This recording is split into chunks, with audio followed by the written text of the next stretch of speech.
하나님의 아들이신 예수님께서 죄인을 구원하기 위해서 사람이 되셨습니다. 그리고 세례 요한에게 세례를 받으시고 구원의 사역을 시작하셨는데, 죄인을 구원하는 사역은 결국은 어떤 사역이냐면 예수님께서 죽으셔야 하는 사역이었습니다. 그 이유를 두 가지로 또 말씀드리겠습니다. 왜 예수님께서 구원하기 위해서 죽으셔야 하는 사역을 하셔야 되는가?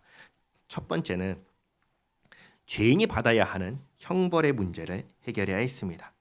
죄인이 받아야 하는 형벌은 무엇일까요? 죽음입니다. 죽음.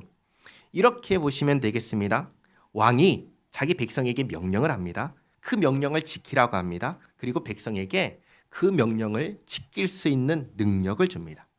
그러니 백성은 얼마든지 그 명령을 지킬 수 있는 능력을 가지고 있습니다. 지킬 수가 있는 것이죠. 그리고 왕이 백성에게 명령을 주면서 이러한 경고도 겸해서 합니다. 이 명령을 지키지 않으면 죽는다. 경고도 합니다. 그러면 경고와 함께 명령을 지킬 수 있는 능력도 받았으니 당연히 백성은 이제 어떻게 해야 될까요? 그 명령에 지켜야 되겠죠. 지켜야 됩니다. 그런데 지키지 않습니다. 왕의 명령을 어깁니다. 그러면 이 왕은 백성에게 어떻게 해야 할까요? 이렇게 말한다고 한번 생각해 보시기 바랍니다. 괜찮아. 내 명령 따윈 안 지켜도 돼. 네가 하고 싶은 게 중요하지. 날 거역하고 날 배신하고 그래도 괜찮아. 라고 하면 그게 왕일까요? 그 왕이 아니죠. 그 왕이 아닙니다. 왕이 할 일은 하나입니다. 뭔가요? 명령을 지키지 않았으니 사형이다. 이게 왕이 할 일입니다.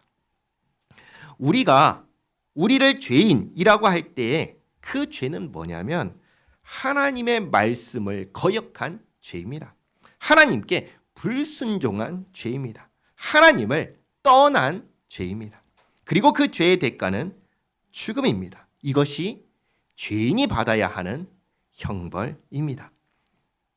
구원자가 죽음의 형벌을 받아야 하는 죄인을 구원하기 위해서는 이 문제를, 죽음의 형벌을 해결해야 합니다. 어떻게 해결할까요? 그냥 없던 일로 해도 될까요?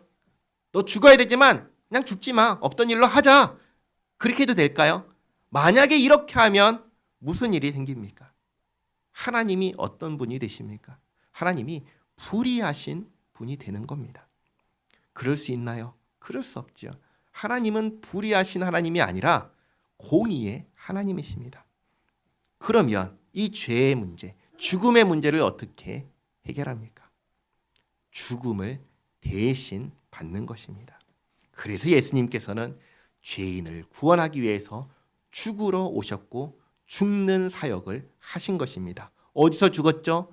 예수님께서 십자가에서 죄인을 대신하여 죽으셨습니다. 그런데 문제는 이것으로 모든 게 해결되지 않는다는 사실입니다. 두 번째 문제가 있습니다. 두 번째 문제는 뭐냐면 죽음의 형벌이 해결되었다고 해서 하나님과 함께 살 자격이 생기는 건 또한 아니라는 사실입니다. 이렇게 이전에 말씀드렸습니다. 천국에 누가 살까요? 죄인이 살까요? 의인이 살까요? 의인이 살지요. 그러면 한번 생각해 보시기 바랍니다. 죄인이 죄벌을 받았습니다. 다 받았습니다. 그러면 이제 죄인은 의인인가요? 아닌가요? 곤란하지요. 곤란하죠. 그러나 죄인이 죄벌을 받았다고 의인이 되는 것이 아니라는 것은 우리가 경험적으로 압니다. 어떻게 아는가? 사기꾼이 감옥에 들어갔습니다. 벌 받으려고 감옥에 들어갔습니다. 형벌을 다 받고 나옵니다. 나와서 뭐 하죠? 사기치죠. 그런가요? 그러지 않나요? 그럽니다. 도둑이 물건 훔치다가 걸려서 감옥에 갔습니다. 형벌을 다 받고 나옵니다. 그 다음 뭐 하죠? 또다시 훔칩니다. 죄벌을 왜 다 받았는데 근데 왜 또다시 죄를 범할까요? 죄인이기 때문입니다. 죄인이 벌을 받고 난 다음에 의인이 되지 않는다는 것을 우리는 경험적으로 압니다. 그리고 의인이 아니라면 하나님과 함께 살 자격이 없습니다. 여전히 천국에서 살 자격이 없는 겁니다. 이 문제를 해결해야 합니다. 어떻게 해결할까요? 예수님께서 죽기까지 하나님의 말씀에 순종하심으로 이루신 그 의로움을 우리에게 주시는 것입니다. 쉽게 말씀드리면 의롭다라고 하는 이 표시를 우리에게 주시는 거예요. 그래서 우리가 비록 우리 자신은 그렇지 않더라도 법정에서 너는 의로운 자다 하고 공식적으로 선언을 받게 하시는 거예요. 로마서 3장 24절 말씀 주보에 있죠. 같이 한번 읽겠습니다. 그리스도 예수 안에 있는 속량으로 말미암아 하나님의 은혜로 값없이 의롭다 하심을 얻은 자 되었느니라. 아멘. 우리가 한번 자신을 보시기 바랍니다. 우리가 우리를 볼 때 우리는 의로운 사람인가요? 그렇지 않습니다. 여전히 우리의 생각하는 것, 말하는 것, 행동하는 모습을 돌아보면은 여전히 악합니다. 죄인이란 것을 우리는 스스로 압니다. 하나님의 법을 우리가 알아도 이 법을 어떻게든 교묘하게 그 법을 피해서 하나님께서 하지 말라고 하신 일들을 하고 싶어 하는 우리의 악한 생각, 우리의 악한 마음, 누구보다도 우리가 스스로 잘 압니다. 합리화를 하고 있다는 것 누구보다 잘 압니다. 그러나 그럼에도 불구하고 예수님을 믿는 믿음 안에서 하나님께서는 우리를 어떤 존재로 보시냐면 의로운 존재로 보십니다. 그러면 하나님께서는 무엇을 보십니까? 우리의 죄악을 보시는 게 아니라 우리를 덮어주신 예수님의 의로움을 보시는 것입니다. 우리 자신의 죄악이 아니라 우리를 덮는 예수님의 의를 보시는 것입니다. 요한계시록 7장 13절 14절 말씀 같이 한번 읽겠습니다. 장로 중 하나가 응답하여 나에게 이르되 이 흰옷 입은 자들이 누구며 또 어디서 왔느냐? 내가 말하기를 내 주여 당신이 아시나이다 하니 그가 나에게 이르되 이 큰 환난에서 나오는 자들인데 어린 양의 피에 그 옷을 씻어 희게 하였느니라. 아멘. 아멘. 어린 양의 피에 그 옷을 씻어 하얗게 되었다.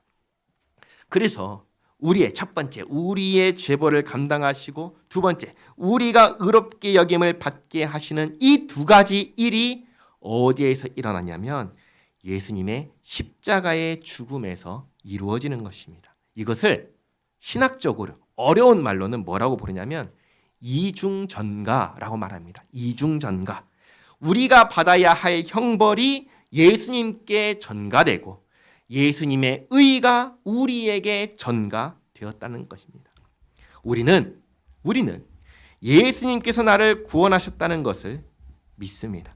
나는 벌받을 죄인인데 예수님께서 대신 벌 받으시고 예수님께서 대신 의롭다 여김을 받게 해주셨습니다. 여기에 잘 생각해 보시기 바랍니다. 내가 벌 받아야 되는 것을 예수님께서 대신 받으시고 내가 의로워져야 되는데 예수님께서 대신 의롭게 하셨습니다. 여기에 내가 한 일이 있나요? 내가 한 것이 있나요? 아무것도 없습니다. 구원과 관련해서 내가 한 것이 아무것도 없습니다. 나는 그저 한 가지, 예수님께서 나를 구원하셨다는 것을 믿을 뿐입니다. 내가 한 것은 아무것도 없는데 예수님께서 나를 구원하셨다라는 이 사실 하나를 믿을 뿐입니다. 그러면서 우리가 이렇게 고백을 합니다. 나는 예수 믿는 사람입니다. 나는 예수님을 나를 구원하신 주님으로 모시고 사는 사람입니다. 우리는 이 고백을 가지고 살아가는 사람입니다. 예수님께서 나를 구원하기 위한 모든 것을 다 이루셨습니다. 그래서 십자가에서 죽으실 때 예수님께서 이렇게 말씀하셨습니다. 요한복음 19장 30절 말씀 같이 읽겠습니다. 예수께서 신포도주를 받으신 후에 이르시되 다 이루었다 하시고 머리를 숙이니 영혼이 떠나 가시니라. 아멘. 예수님께서 다 이루셨습니다. 우리는 그것을 믿는 사람들입니다. 예수님께서 다 이루셨다는 증거 있나요? 있습니다. 뭔가요? 부활입니다. 부활입니다. 기독교는 부활이 없으면 기독교도 없습니다. 기독교는 부활이 있기에 있는 것입니다. 제가 늘 말씀드리죠. 한번 생각해 보시기 바랍니다. 예수님께서 십자가에 달려 죽으시기 전에 여러 번 내가 고난을 받고 죽을 것을 말씀하셨습니다. 그리고 다시 살아날 것 또한 말씀하셨습니다. 마태복음 16장 21절 말씀 같이 읽겠습니다. 이때로부터 예수 그리스도께서 자기가 예루살렘에 올라가 장로들과 대제사장들과 서기관들에게 많은 고난을 받고 죽임을 당하고 제3일에 살아나야 할 것을 제자들에게 비로소 나타내시니 아멘. 지금 이 말씀을 한 번 말씀하시고 끝낸 게 아니에요. 여러 번 말씀하셨습니다. 말씀하지 않으셨다면 그 누구도 예수님의 부활 기대할까요? 기대하지 않지요. 그러나 말씀하셨기에 이 말씀을 들은 사람들 다 기대합니다. 그리고 말씀대로 고난을 받으십니다. 그리고 죽으십니다. 그리고 난 후에 잘 보시기 바랍니다. 고난 받고 죽고 그 다음에 부활하지 않으십니다. 그러면 어떻게 되죠? 거짓말이 되죠. 거짓말이 되잖아요. 예수님께서 내가 고난받고 죽고 다시 살아난다 하셨는데 그 일이 일어나지 않으면 예수님의 말씀은 뭐가 되나요? 거짓말이 됩니다. 믿을 것이 없지요. 그런데 그 거짓말을 위해서 목숨을 걸 수 있나요? 그럴 수 없습니다. 예수님 부활하지 않았다면 예수님의 그 거짓말을 위해서 그 당시에 있던 무수히 많은 종교들과 싸울 수 있나요? 그럴 수 없습니다. 거짓말을 위해서 로마 황제가 있는데 우리 왕은 로마 황제가 아니라 예수 그리스도입니다 라고 말할 수 있나요? 그럴 수가 없는 것이죠. 그러니까 부활이 없으면 기독교는 존재할 수가 없는 것입니다. 부활이 있기에 그 다음이 있는 것입니다. 예수님께서 다 이루셨습니다. 부활이 증거입니다. 우리는 우리를 구원하신 예수님을 믿는 사람들입니다. 예수님께서 다 이루셨다는 것을 믿습니다. 예수님께서 우리를 구원하셨다는 것을 믿습니다. 예수님께서 나를 구원하신 나의 구주시라는 것을 믿습니다. 그래서 이 믿음으로 사는 사람들이 바로 우리들입니다. 이 믿음으로 살 때 우리는 어떻게 생활합니까? 예수님께서 하라고 하신 일들을 하는 생활을 합니다. 내가 분부한 모든 것을 가르쳐 지키게 하라 하셨으니 우리는 뭘 해야 될까요?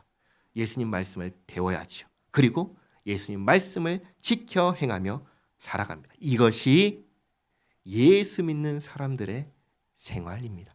우리가 살아야 하는 모습들입니다. 이것을 잊지 마시기 바랍니다.